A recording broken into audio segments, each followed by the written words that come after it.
दोस्तों last time हमने देखा था कि माउंटिंग स्ट्रक्चर को फिक्स करने के लिए हमने गड्ढा खोदा था। माउंटिंग स्ट्रक्चर को हमने उसमें फिक्स कर दिया है और उसके बाद हमने उस गड्ढे को भर दिया है सीमेंट और बजरी के घोल से।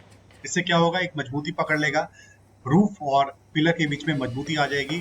और ये देखिए ऊपर वाला जो स्ट्रक्चर है उसमें हम गड्ढा नहीं कर पाए थे, ये जो माउंटी है उसमें हम गड्ढा नहीं कर पाए थे, तो हमने क्या किया, एक जो मोल्ड है, लकड़ी के मोल्ड है, क्यूब शेप दे दी और उसमें हमने सीमेंट और बजरी का घोल भर दिया और ताकि ये मजबूत बन जाए। हम गड्ढा नहीं कर पाए तो इसलिए हमने एक छोटा सा पिलर बना दिया क्यूब शेप का। अब आप ध्यान से देखेंगे, ये जो हमने स्ट्रक्चर का जो बेस है इसमें 4 होल है, लेकिन 3 ही हम ड्रिल कर पाए, एक हमसे अलाइनमेंट उसमें थोड़ी सी बिगड़ गई।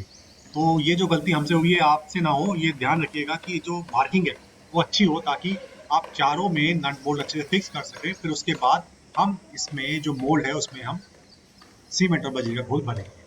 अब ये देखिए स्ट्रक्चर कुछ इस तरीके से दिख रहा है, हमारा फ्रेम इस तरीके से दिख रहा है। ये बिल्कुल ताज़ा हमने सीमेंट और बजरी का घोल इसमें भर दिया है। मोल्ड लकड़ी के बना लिए हैं क्यूब शेप के और उसमें भर दिया है ताकि मजबूती बनी रहे इस माउंटिंग स्ट्रक्चर और रूफ के बीच में। बिल्कुल ताज़ा है। फिर अगर ये सूखने के बाद हमें इसमें तराई करनी पड़ेगी, धीरे धीरे पानी डालते रहना पड़ेगा ताकि क्रैक ना हो। सीमेंट में क्रैक आ जाएगा तो उससे मजबूती में, इसकी स्ट्रेंथ में फर्क पड़ता है। ये आगे का फ्रेम है, पिलर है आगे का, और ये देखिए ये बना चुके हैं, ये धीरे धीरे सूख रहा है। अब इसमें हमें तराई करती रहनी पड़ेगी, धीरे धीरे इसमें पानी डालते रहना पड़ेगा 2-3 दिन तक, ताकि इसमें मजबूती बनी रहे। अब ये देखिए सीमेंट और बजरी का, सीमेंट और ये छोटे छोटे पत्थर का हम गोल बना रहे हैं। इसकी जो यूनिफॉर्मिटी है, ना ज़्यादा पतला हो ना ज़्यादा गाढ़ा हो, बिल्कुल राइट प्रोपोर्शन में हो, ताकि जब हम इसको डालें स्ट्रक्चर के बेस और गड्ढे में डालें तो ये अच्छे से इसको पकड़ ले, अच्छे से फैल जाए, अच्छे से सूखे और स्ट्रेंथ इसकी बने। ये देखिए गड्ढा है ये, इसमें हाँ गड्ढा ज़्यादा हो गया था और हमें बेस नहीं मिल पा रहा था, कंक्रीट का बेस नहीं मिल पा रहा था। तो हमने क्या किया, हमने छोटी छोटी ईंटों के टुकड़े इसमें डाले, उसके बाद हम फिर सीमेंट और बजरी का घोल इसमें डालेंगे और इसको फिक्स करेंगे। ये दूसरा हम गड्ढा बना रहे हैं। अब ये जो हमारा फ्रेम है कुछ इस तरीके से दिख रहा है, इस तरीके से खड़ा हो गया। इसके ऊपर 16 पैनल्स हम रखेंगे, 16 पैनल्स आएंगे। कैसे? अब ये फिक्स करके देख रहे हैं,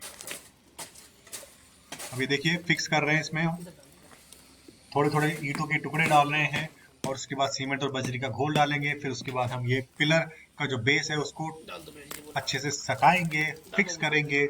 अब देखिए इस पॉइंट ऑफ टाइम पे हम जो नट और बोल्ट से नहीं कर सकते, क्योंकि इसमें हमें जो कंक्रीट है वो नहीं मिल पा रहा। तो उसके लिए हम क्या कर रहे हैं, छोटे छोटे ईंटों के टुकड़े डाल रहे हैं और सीमेंट और बजरी का घोल डाल रहे हैं। अब ये पत्थर से इस तरीके से कर रहे हैं ताकि इसमें जो कोई गैप ना रह जाए, कोई एयर बबल ना रह जाए।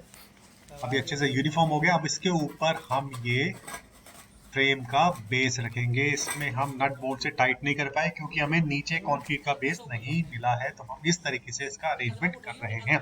और इसको करने के बाद हम मोल्ड से क्यूब शेप बनाएंगे और उसमें सीमेंट और बजरी का घोल डालेंगे, फिर इसको मजबूती और अच्छे से मजबूत देंगे। लेकिन उससे पहले इसका अलाइनमेंट करना बिल्कुल बहुत जरूरी है, बिल्कुल सीधा खड़ा हो।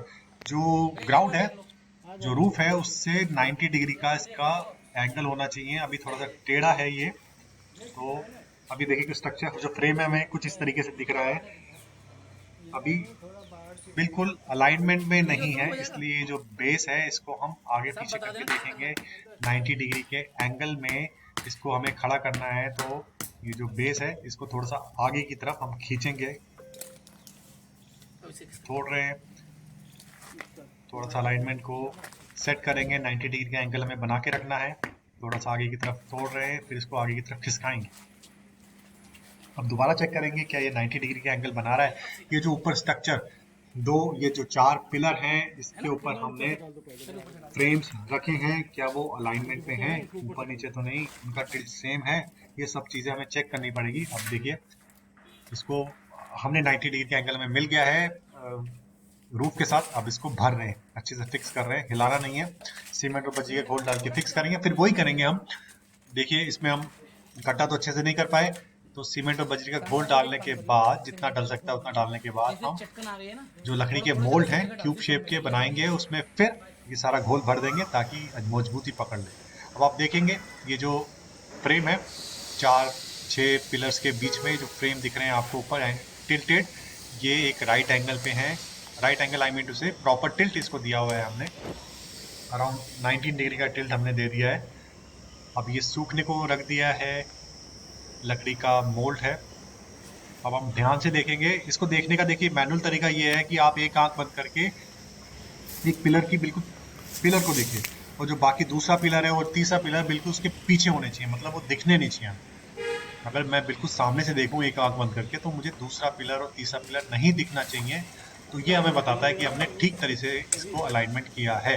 उसी तरीके से ये जो टिल्टेड ऊपर का जो फ्रेम है, ये भी एक दूसरे को बिल्कुल सुपर इम्पोज एक तरह से होना चाहिए। अगर एक आंख बंद करके देखें तो दूसरा या तीसरा हमें नहीं दिखना चाहिए। तो ये एक मैनुअल तरीका है पता लगाने का कि हमने जो फ्रेम तैयार किया है, स्ट्रक्चर जो तैयार किया है, वो हमारा राइट शेप में है कि नहीं है। उसके बाद इसके ऊपर 16 पैनल्स रखेंगे। अगर 16 ये ठीक नहीं हुआ तो 16 पैनल्स की जो इसके साथ नट बोल्ट से टाइट करेंगे वो मिसमैच हो सकता है। तो ये स्ट्रक्चर का जो बनाना है बहुत इंपॉर्टेंट है। तो इस तरीके से स्ट्रक्चर बनता है। Thank you.